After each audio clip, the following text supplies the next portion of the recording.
Hello, today's video is about my yacon crop.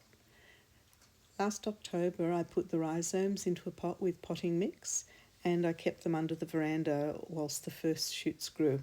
And then in November, when all the frosts had finished, I planted the plant into the garden. This video was taken in December, so it had grown quite a bit, and then a month later grown quite a lot more again, as you can see in this video. Some people plant the yacons straight in the garden, but with my two-step approach, I managed to get a little bit longer out of the winter crop. The plant had grown up to almost 5 foot a month later again. Leaves are quite big.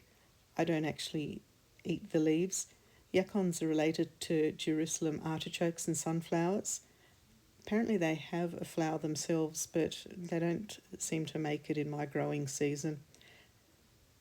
They grew to about 6 foot tall, I think, at their full height in my garden. Yacons are a good source of inulin, which is a prebiotic or a good food source for beneficial bacteria.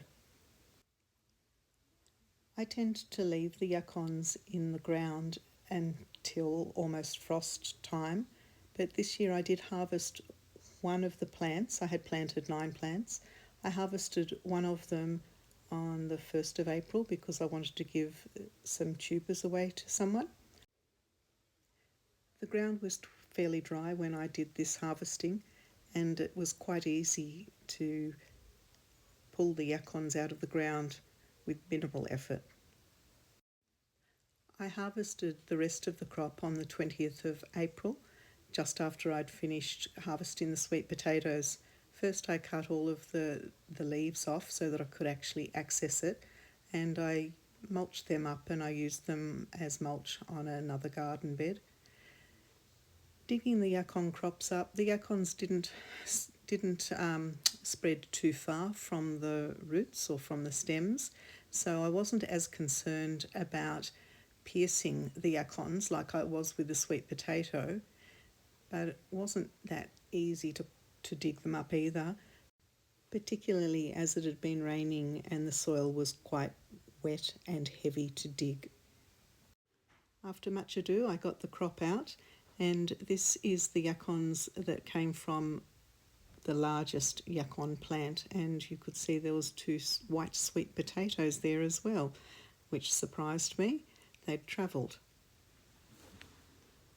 This was from another of the yacon plants, one of the smaller ones that I did manage to pull out in one lot, and that's what it looks like from the bottom up. And this is the crop from pretty well all of the 8 yacon plants that I put there.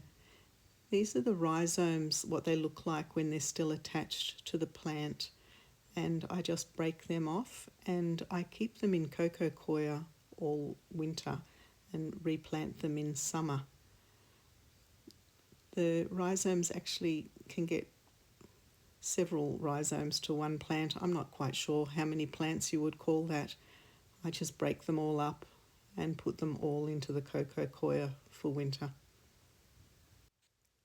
Here's a close-up of the rhizome without the plant, and here's the cocoa coir that I keep it in all winter. I just wet it once at the beginning.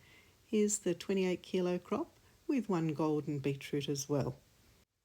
This picture was taken on the 20th of April after the second harvest.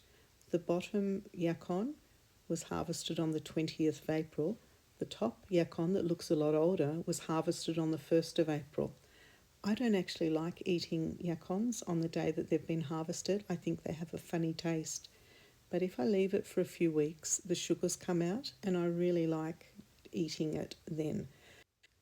I peel the yacons before eating them.